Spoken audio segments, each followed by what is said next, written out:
우리가 원신 영상을 찍은 게 한 이제 1년 돼가지 초창기 때 찍었으니까 출시되고 짱수미니 그리고 막 보안 그런 걸로 막 난리가 난 상태였고 그 당시에 이제 나와 있는 어떤 필드 컨텐츠들 이런 것들은 어느 정도 다 한 다음에 이제 원신에 대해서 영상을 찍었고 영상까지 찍었으니까 더 할 게 없었어. 물론 뭐 더 파밍을 해가지고 뭐 나선 비경을 더 높은 데까지 올라가면 더 할 수는 있었겠지만 뭐 그거 자체는 나한테 그렇게 크게 중요한 부분이 아니었기 때문에 어쨌든 그때는 원신에 대한 평가가 되게 막 갈리고 있을 때였고 특히 안 하는 사람들은 분노의 감정을 막 쏟아내고 있는 중이었고 또 괜찮게 하는 사람들은 또 괜찮게 하고 있었고 뭐 그런 상태였지. 그 이후에 이제 원신이 어떤 식으로 계속 이제 게임을 이어나갈까 같은 것들은 그 당시에는 알 수 없는 상태였고 그 이후로 이제 곧 1주년이 된대. 그러니까 1년이 되는 거지. 내가 마지막에 접었을 때 내 기준으로 국내 게임이 할 게 없었는데 매출 순이라든가 이런 것들을 보면은 계속 한결 같은 거야. 물론 이게 신규 캐릭터가 나왔을 때 쭉 올라가고 아닐 때 다시 이렇게 쭉 다시 떨어지고 뭐 이 부분을 반복하고는 있는데 꽤 높은 순위의 매출을 유지를 하고 있고 1년간 다른 나라 매출표도 한번 봤거든.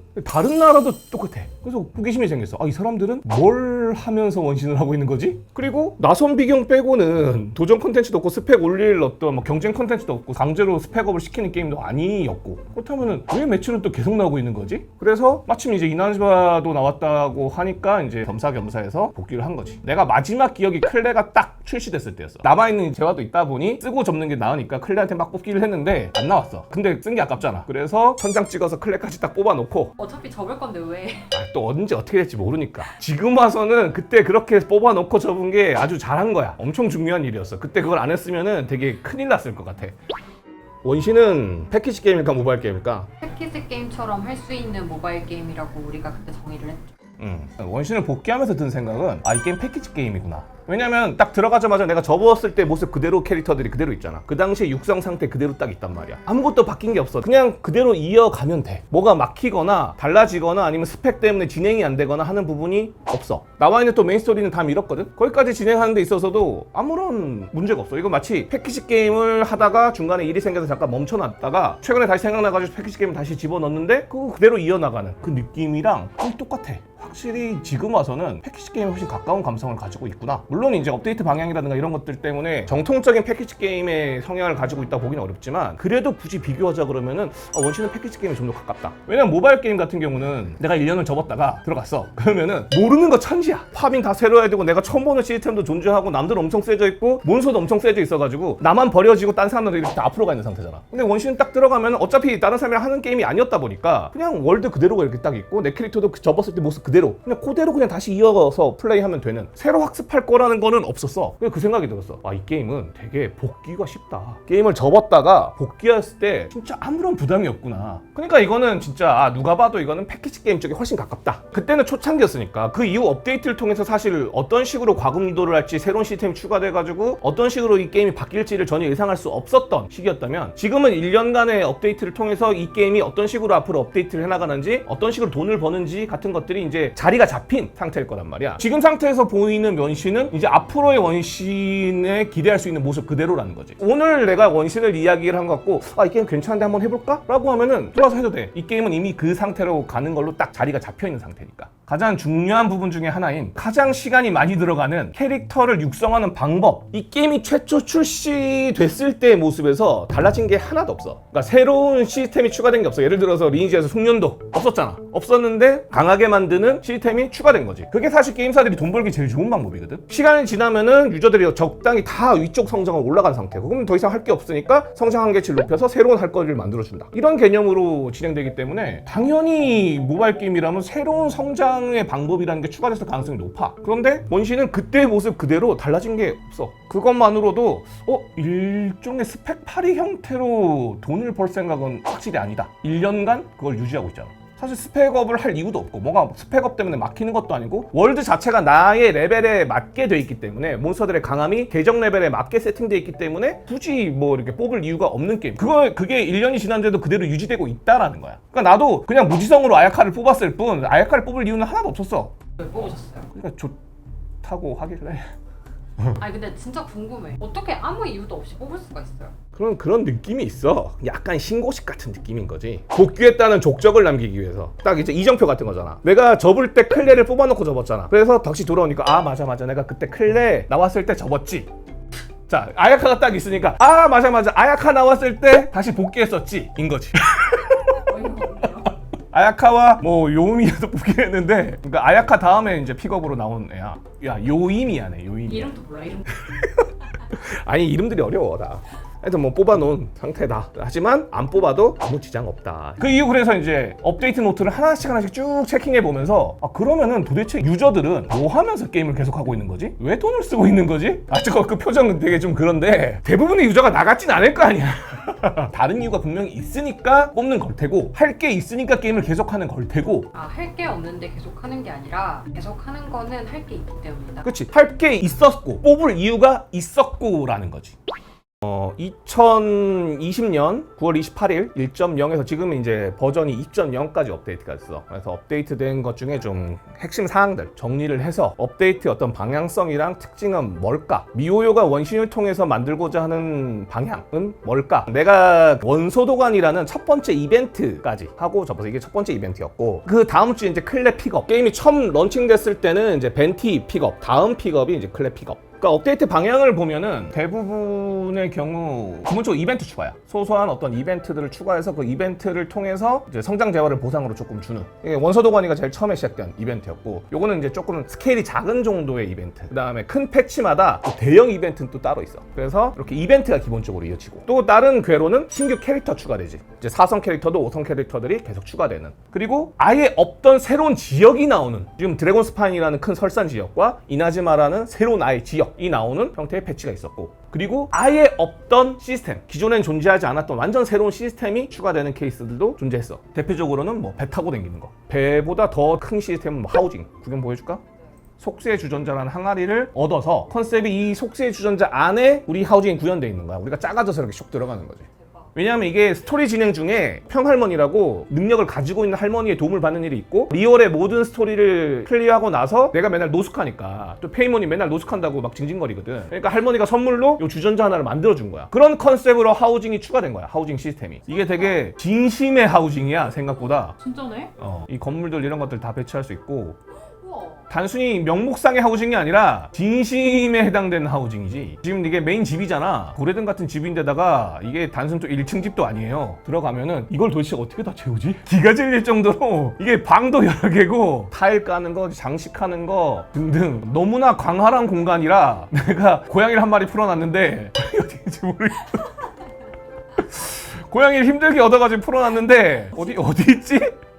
집 안에다 풀어놓을 걸 그랬어. 그리고 최근 또 이벤트를 통해서 내가 뭔가 사건을 해결해 줬더니 자기를 기억해 달라면서 나한테 선물을 하나 주더라고. 그게 요 비녀 세트인데, 스토리상에서 나한테 그 캐릭터와 교감하는 걸 이제 또 하우징에 배치해서 계속 이렇게 기념할 수 있는, 막 이런 식으로. 기능적인 부분도 없는 건 아니야. 코인 잘 꾸며놓으면 코인을 또 잘 얻어요. 이걸 통해서 뭔가 이렇게 혜택을 받는 걸 위해서 하는 거고, 그래서 그분들은 이제 나같이 약간 공장화 시키지 여기를 또. 그리고 계속 이것도 기능을 업데이트 해나가고 있어. 당연히 뭐 친구 초대하거나 이런 것도 할 수 있고. 아무튼 이런 식으로 신규 시스템이 추가된 케이스. 업데이트의 방향은 그런 식으로 총 4가지. 자, 그러면은 가장 이제 궁금한 것 중에 하나, 캐릭터는 왜 뽑는가? 원신의 캐릭터 같은 경우는 되게 뽑는 게 비싸다라고 그 당시에 나왔잖아. 반천장 시스템을 가지고 있고, 첫 천장은 픽업 캐릭터가 나올 수도 있고 안 나올 수도 있고, 대신 두 번째 천장에서는 무조건 나오고, 하나 캐릭터를 구하려면은 50만 원이다, 뭐 이런 식의 얘기가 있었었지. 그래서 이제 반감이 되게 컸고, 근데 모르겠어, 이제 와서는 그게 천장이 높은 건지는 잘 모르겠어. 이후에 나온 게임들이 뭐 어마어마한 게임들이 많아가지고 사람마다 뭐 가치 기준이 다르니까. 어쨌든 뭐 원신의 캐릭터는 꼭 안 뽑아도 되는 캐릭터긴 하니까, 그런 면에서는 스펙 경쟁형 게임보다는 선택이다라는 점에서는 또 장점이 있지. 아무튼 왜 뽑을까? 누누이 말하지만 원신은 어떤 캐릭터 없어도 컨텐츠를 즐기는데 하등의 문제가 없는 게임이야. 있어야만 하는 이유가 없는데 왜 뽑? 그렇지. 그게 가장 이 게임의 미스터리한 점이고, 이 게임을 안 한 사람들이 생각했을 때 미스터리한 점이지만, 이 게임을 하는 사람들은 뽑아. 어떻게 그런 상태를 만들었느냐. 그게 이 게임의 매출을 이해하는 데 있어서 가장 중요한 점이라는 거지. 내가 페고 설명했을 때, 페고라는 캐릭터들이 원신의 같은 3D 월드에서 돌아다니는 걸 상상하면 그 사람들이 그걸 안 뽑아? 라고 했지. 결론부터 얘기하면 이 게임은 그 어떤 IP 힘이 없이 캐릭터들을 페고같이 사랑하게 만든 상태야. 페고 캐릭터들이 이 월드를 돌아다니는 그 궁극적인 모습을 이미 즐기고 있는 거야. 페고는 IP의 힘이라는 게 있잖아. IP의 힘이 있어서 텍스트만으로도 그 상황을 만들었는데, 원신은 IP의 힘이 없었어. 여기 있는 캐릭터들은 다 오리지널 캐릭터들이야. 오랜 시간 누적된 어떤 그런 IP의 파워 없이 그걸 해냈다면 그것만으로 엄청나게 대단한 일이 되는 거고 인게임에서 즐길 수 있는 어떤 월드의 구현 상태의 퀄리티는 거의 탑급이란 말이야. 그럼 내가 애정하는 캐릭터들이 그 월드에서 이렇게 살아 숨쉬고 아까 하우지부터 시작해서 막 돌아다니는 상태는 애정 게임에 약간 이상적인 상태가 구현돼 있다고 봐야 된다는 거지. 그러면 너무나도 어려운 오리지널 캐릭터들을 가지고 어떻게 그 정도의 애정 관계를 구축해냈는가? 사실 이 파트가 내가 가장 약한 파트이기도 해. 나는 뭔가 이렇게 애정하는 거에 좀 익숙하지 않은 사람이고 성능에 기반하지 않는 애정이라는 건 잘 생기는 사람이 아니라서 애정하진 않지만 뽑기는 뽑잖아요. 그게 참 신기한 거죠. 일단 캐릭터의 업데이트 순서는 캐릭터 PV라는 게 먼저 나와. 캐릭터 PV는 인게임 영상이 아니라 캐릭터 일러스트라든가 라이브 2D를 이용해서 만들어지는 첫 번째 캐릭터의 선보임 같은 거야. 다만 그 안에 이야기도 포함되어 있지. 설정, 캐릭터의 기본 성격이라든가 설정이라든가 이런 것들을 부여하고 그 후에 나오는 영상은 캐릭터 플레이라고 해서 두 번째 영상이 나와. 이거는 인게임 화면을 통해서 만들어져. 이 안에도 이 캐릭터의 설정과 스타일, 성격 이런 것들을 다 포함시킨 형태를 인게임 플레이 화면을 통해서 만드는 거지. 단순히 이 캐릭터 나왔어요 이런 성능을 가지고 있어요가 끝이 아니야. 첫 번째 PV에서 설정된 부분을 인게임을 통해서 똑같이 설정해서 보여주는 거지. 그런 후 마지막으로 나오는 게 대인 여담. 이거는 이제 구체적으로 이 캐릭터의 스킬 설명이라든가 스킬 활용법이라든가 그러니까 일종의 가이드 영상이야. 대인이라는 이 인게임의 이제 캐릭터가 성우로 이렇게 설명을 해줘서 캐릭터에 대해서 사실상 이제 가이드를 해주는 영상인데 그 가이드조차도 이 캐릭터의 설정과 성격이라든가 이런 것들을 반영해서 일종의 스토리 있는 스타일의 설명을 하는 거지. 그런 후에 이제 인게임에서 실제로 전설 퀘스트라는 형태를 통해서 이 캐릭터를 직접 플레이해 볼 수 있는 단계까지 이제 넘어가는 거야. 그러니까 이런 식으로 메인 캐릭터들이 계속 추가돼. 순수하게 이 부분에 들이는 공만으로 캐릭터를 뽑고 싶게 만드는 거지. 이 PV 3편만 가지고? PV 3편이 아니지. 클레 같은 케이스들은 그 이후로 수많은 이벤트에 계속 인게임의 이벤트에 계속 출연해. 무섭지 않아? 무서워. 그렇지만 클레는 도도코의 가족이 될 수 없는 게 더 무서워. 도도코가 얼마나 중요한데. 클레는 대마왕에게 지지 않을 거야. 영상 3편도 영상 3편이지만 실제 게임을 플레이해보면은 이 캐릭터들의 연기력이라는 게 정말 대단하거든. 성우랑 그다음에 캐릭터의 표정 연기, 수많은 이벤트에서 이 캐릭터를 활용함으로 인해서 그 캐릭터의 성격을 훨씬 더 이렇게 발산시킬 수 있는 환경, 수많은 것들을 통해서 이 캐릭터에 진짜 살아있는 느낌을 주는 이 교감 상태를 만든다는 거야.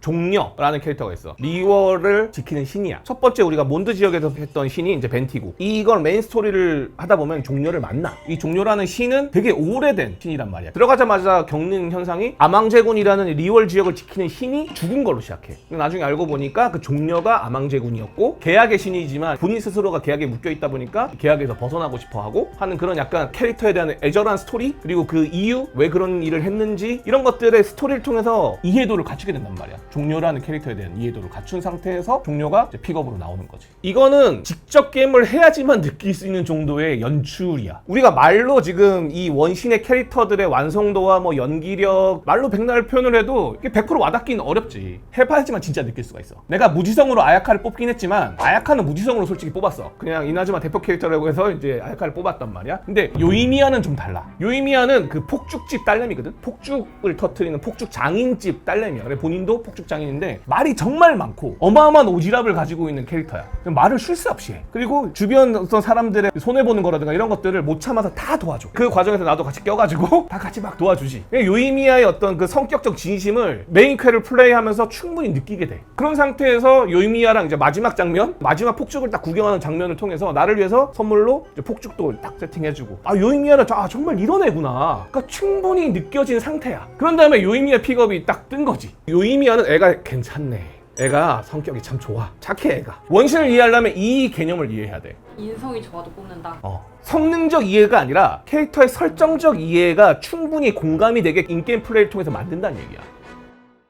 萧公是一家叫做长野园烟花店的店长，他是一位非常优秀的烟花专家。烟花大家都很了解了，我感觉这种事物与到期追求的永恒一词离得很远。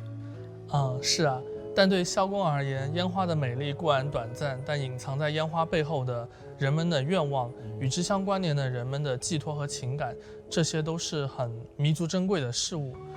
能在烟花消散之后呢，仍旧停留于人们的心中。萧公他是一个非常有创造力的人，作为行家，烟花对他来说既是工作也是爱好，所以说他会倾尽全力的去制作出符合大家愿望的产品。烟花表演的效果也都是由他亲自把握，可以说只有他这样独具匠心又认真负责的人，才能带来就连雷电将军也认可的烟花演出。 그런 얘기 들어본 적 있어? 디즈니랜드 이야기? 디즈니랜드는 전 세계 여러 개잖아. 그런데 한날 한시에 이쪽에 신데렐라가 있으면 이쪽 디즈니랜드는 신데렐라가 없대. 왜 그렇게 하지? 그렇게 해야지 사람들의 몰입감을 해치지 않아. 그치, 신데렐라가 동시에 둘이 존재할 수는 없잖아. 100%는 아니지만 이 원신의 월드는 그 느낌을 최대한 지키려고 노력하고 있어. 예를 들어서 가장 흔하게 볼 수 있는 캐릭터 중에 하나가 의뢰주는 애들. 캐서린이라는 이 모험가 길드 안내원 캐릭터는 NPC잖아. 그냥 항상 우리한테 이게 이벤트 그냥 주는 애라서 맨날 만나는 그냥 흔한 NPC야. 몬드라는 지역에서 이 NPC를 만났어. 그러면 우리가 두 번째 지역인 리월 가면은 같은 사람이 동시에 존재하는 것 자체가 원래 말이 안 되잖아. 저쪽에 몬드에 가도 캐서린이 있고 리월에 가도 캐서린이 있어. 그럼 안 되는 거 아닌가요? 그치. 하지만 우리도 텔레포트 타고 다니는데 캐서린도 텔레포트 타고 다닐 수가 있지. 디즈니 얘기랑 완전 틀린 얘기 같은데. 이때까지 별 생각이 없었거든 나도. 근데 이나즈마는 얘기가 좀 달라. 이나즈마는 쇠공룡이기 때문에 들어갈 수가 없어. 그래서 리월을 떠날 때 이 캐서린이랑 작별 인사를 해. 그동안 되게 고마웠다고. 왜냐면은 쇠공룡은 나도 지금 엄청나게 힘들게 들어가는 부분인데, 그러니까 이제 캐서린 씨는 이제 이나즈마에서 못 볼 거라고 생각하고 주인공과 캐서린이 작별 인사를 한다고. 그런데 이나즈마 가면은 캐서린이 있어. 걔는 어떻게 온 거죠? 그래서 그걸 설명한다고, 캐서린이. 내가 여기에 왜 있을 수 있는지를 설명해. 디테일하다. 이제 이나즈마가 못 만나니까 그동안 고생하셨어요라는 이런 인사가 필요해? 그냥 NPC인데? 근데 설정상 우리가 모험가 길드의 캐서린은 매일매일 이 캐릭터를 통해서 계속 만나는 캐릭터야. 그럼 얼마나 친해졌겠어 원래 상식적으로. 그걸 떠나면 한동안 못 돌아오잖아 리월에. 그러니까 캐서린이랑 작별 인사를 한다고. 그래서 나는 작별 인사할 때까지만 해도 별 생각이 없었어. 막 하다가 결국 쇠국을 뚫고 이제 메인 거리 백로공주가 사는 그 거기를 딱 갔더니 캐서린이 있는 거야. 뭐지? 이런 작별 인사 과정이 없었으면 캐서린을 아무 신경 쓰진 않았을 거야. 그래서 말을 걸었더니 그렇게 뭐 대단한 설정은 아니지만 나름 자기가 여기 있는 이유를 설명을 해주더라고. 그러니까 그때부터 캐서린이 나한테 그냥 단순 NPC였는데 그거를 딱 겪은 다음부터 캐서린은 이 월드를 그냥 살아가는 생명체 같은 느낌이 들어버리는 거지. 신경을 쓰지 않으면은 안 하는 거잖아요. 그렇지. 안 해도 아무도 뭐라고 하지 않고 아무도 신경 쓰지 않는 건데 최대한 월드가 살아있음을 느끼게 하기 위해서 엄청난 공을 들여놨어 게임 안에서. 이 월드 자체에 대한 몰입감이 있기 때문에 그 안에 있는 존재하는 캐릭터들의 연기조차도 몰입감이 생긴다는 거지. 귀여워. 쳐다보잖아. 정말 대단한 게 뭔지 알아? 고양이가 지금 쳐다보지. 시선. 쳐다봐. 시선 처리. 내 캐릭터가 고양이를 쳐다본다고. 고양이도 나를 보고, 이 캐릭터들이 약간 이게 마데킨 같은 그런 캐릭터들이 아니야. 그때그때 완벽하진 않지만 상황에 따라 최대한 자연스러운 시선 처리라든가 이 모든 것들이 몰입감을 만들어 살아 숨쉬는 월드가 되는 거지. 여기까지가 정말 중요한 파트고. 그러면은 정말 애정하는 캐릭터들은 생겼어. 월드에서 뭔가를 계속 이 캐릭터들과 함께 놀아야 되잖아. 즐겨야 되잖아. 재밌게. 그것이 할 거리라는 거야. 게임에서의 할 거리란 그냥 스펙업을 위한 노가다인 경우가 많아. 하지만 원신에서의 할 거리란 내가 뽑은 캐릭터와 즐길 거리야. 즐길 거리를 통해서 계속 접속하는 이유를 만들어줘. 그게 이 게임에 출시되는 수많은 이벤트들이야.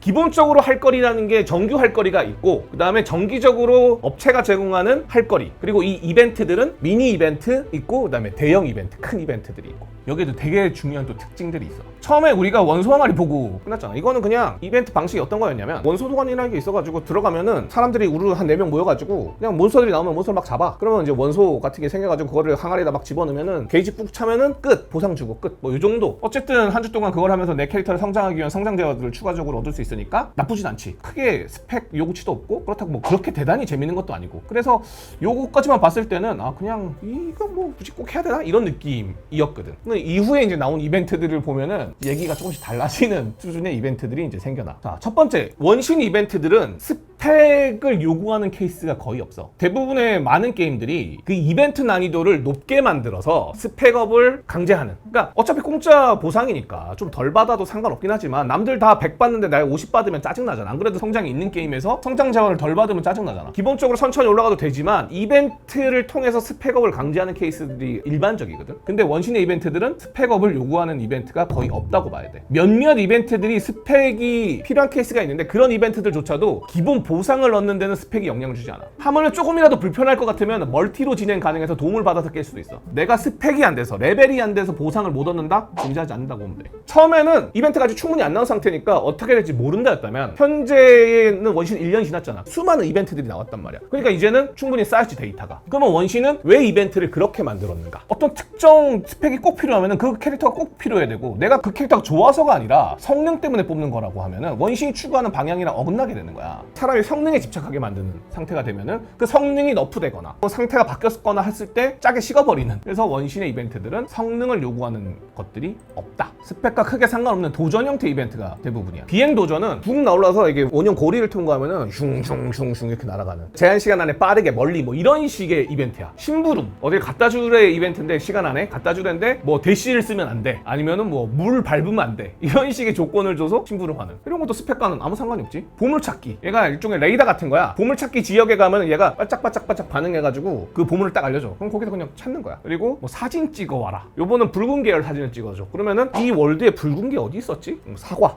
꽃, 뭐 이런 거 찍어서 붉은 거 모아오면 뭐 클리어. 이런 식의 이벤트. 스펙과는 하등 상관이 없지. 이런 이벤트가 작은 이벤트의 주류를 이루어. 그리고 다 보상으로는 이제 성장 재화들. 그러면 이제 대형 이벤트들. 제일 처음에 추가된 11월 16일 날 진행된 첫 번째 대형 이벤트의 방식은 피슬. 이 캐릭터가 타성 캐릭터인데 메인 딜러로 되게 좋은 캐릭터였어. 그래서 무과금 유저들도 이게 타성이니까 돌파가 좀 편하잖아. 그래서 메인 캐릭터도 사람들이 이용률이 되게 높은 캐릭터들이지. 그리고 타성 캐릭터들은 5성 애들에 비해서 좀 내러티브가 약해. 5성 애들은 막 전설 퀘스트부터 시작해서 뭐 이런 것들이 존재해가지고 약간 내러티브가 강한데 4성 애들은 5성에 비해서 훨씬 약하단 말이야. 첫 번째 이벤트가 뭐였냐면은 피슬이라는 이 캐릭터의 스토리텔링, 그러니까 내러티브가 추가돼. 그래서 대형 이벤트는 이벤트도 이벤트지만 그 과정에서 특정 캐릭터와의 이 설정이라든가 내러티브가 추가되는 방식으로 구현돼 있어. 거기에 보상도 이어지지. 피슬을 그냥 확정으로 줬어, 한 개. 그리고 특성이라 부르는 이 캐릭터의 스킬 레벨을 올리는 게 있는데 특정 레벨까지는 인게임 파밍을 통해서 올릴 수가 있는데 상위 해금은 지식의 왕관이라는 아주 특수한 이 재료가 필요해. 그리고 이 대형 이벤트들은 그 지식의 왕관을 줘. 이 게임에서 이 왕관의 존재는 애정의 척도 같은 거야. 스킬 레벨이 1 올라갈 뿐이지만 이 왕관을 누구한테 줄 거냐라는 거는 이 게임을 하는 사람한테 되게 중요한 요소인 거지. 그래서 이벤트를 참가할 만한 메리트는 또 충분히 준다는 거야. 다 똑같은 정규 공식들이 포함되어 있어. 뭔가 크게 다른 거 아니야. 실제 진행된 이벤트의 방식이 다를 뿐 안에 보상 구조라든가 이런 것들은 첫 이벤트부터 현재 나온 이벤트까지 똑같이 단일한 방향으로 진행되고 있다는 거지. 그러니까 처음부터 애초에 방향을 잡고 만들어졌다는 얘기야. 자, 보상이 전부일까? 내가 지금 오랜만에 접속해서 나는 지금 이 이벤트를 못 해봤잖아. 돌아오지 않는 꺼진 별이라는 이벤트를 못했어. 난 피슬 이미 6돌이라서 피슬을 나한테 하나 더 주는 건 그렇게 중요한 게 아니야. 내가 이 이벤트를 못함으로 인해서 얻지 못한 건 뭘까? 이 이벤트를 통해서만 피슬의 그 내러티브를 느낄 수 있지. 그럼 다시 못해요? 똑같은 이벤트가 반복되잖아, 이 게임은. 이벤트의 소중함이라는 게 단순 보상에서 끝나는 게 아니라는 거야. 내가 스토리 다시 보고 싶으면은 부캐 키워서 처음부터 다시 하면 되는데 이거는 그렇게 못하는 거네요? 이벤트 지나가 버린 거라서. 그렇지. 그렇기 때문에 유저들한테 있어서 이벤트를 참여하지 못했다라는 건 단순히 보상을 못 받았다로 끝나는 게 아니야. 단 한 번만 느낄 수 있는 그 교감을 못 한다는 얘기야. 냉정하게 따지면 그거 되게 손해나는 짓이거든. 이미 되게 고퀄리티로 만들어 놓은 이벤트를 그냥 컨트롤 C에서 1년마다 그냥 돌렸으면은 뭐 되거나 보통 할 텐데 아직까지 이벤트 복각을 한 적이 없어. 전체적인 업데이트 방향을 보면은 최소한 복각을 하더라도 분명히 설정이 추가될 게 분명해. 완전히 컨트롤 C로 추가되는 거는 현재 미호의 업데이트 방향과 맞지 않아. 그리고 아직까지는 이벤트가 복각된 적은 없어. 그러니까 원신이 가지고 있는 장점, 스펙업이라든가 이런 것들이 없기 때문에 나처럼 완전 접었다가 들어가도 아무런 부담이 없잖아. 그러면은 할 거 없을 때 안 하고 있다가 이벤트 때만 들어가서 다시 그 이벤트를 플레이하고 나오는데도 아무런 부담이 없지. 1.2 업데이트는 설산 지역인 드래곤스판이라는 새로운 지역이 추가되는데 여기는 두 가지 의미가 있어. 당연히 이벤트이기 때문에 특정 캐릭터, 그 당시엔 알베도와 설탕이라는 캐릭터, 두 캐릭터와의 이제 내러티브가 이 이벤트에 당연히 포함돼 있어. 그래서 내가 초기에는 이게 월드가 안에 있는 퍼즐도 좀 단순하고 뭐 야숨이나 이런 거에 비해서 퍼즐의 수준도 낮고 이렇게 생각을 했는데 거기 같은 경우는 퀄리티가 기존 지역에 비해서 퍼즐의 수준이라든가 이런 것들이 훨씬 높아.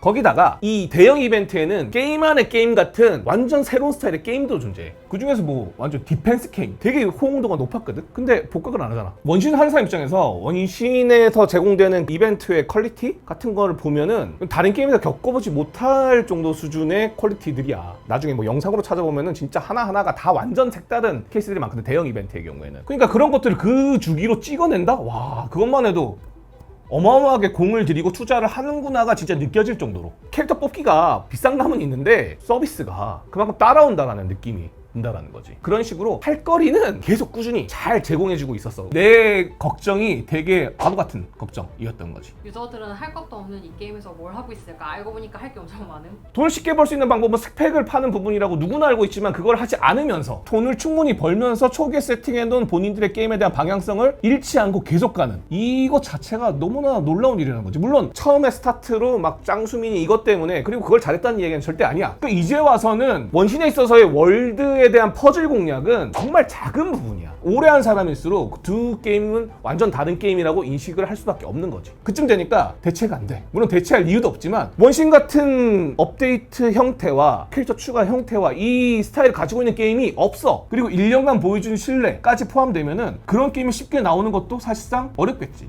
앞으로도 사실 기대가 되고 미호요가 다음 게임을 뭘 가지고 나올까도 엄청 기대가 되고. 사실 원신 유저들은 미호요가 다음 게임을 안 갖고 나오길 바랄 거야. 그럴 시간이 어디 있냐. 지금 잘하고는 있지만 당연히 더 잘하면 좋고 더 자주 나오면 좋고 정확히 따지면 1년이 아직 안 됐지. 1년이 아직 안 됐는데 그 스토리텔링을 다 집어넣고 그걸 메인캐에 있는 아이들 없는 아이들 다 집어넣어서 그런 애정 부분 그것 자체만도 사실 놀라운 일인데 그 과정에서 호감도 시스템이든 그다음에 하우징이든 완전히 새로운 시스템도 자연스럽게 게임 안에 녹여서 이 캐릭터와의 애정을 쌓아가거나 월드의 퀄리티를 높이거나 하는 부분들도 계속 진행되고 있었던 거예요. 다른 게임이 정말 대체하기 힘든 독보적인 영역을 이미 구축을 한 거에 성공했다고 봐야지.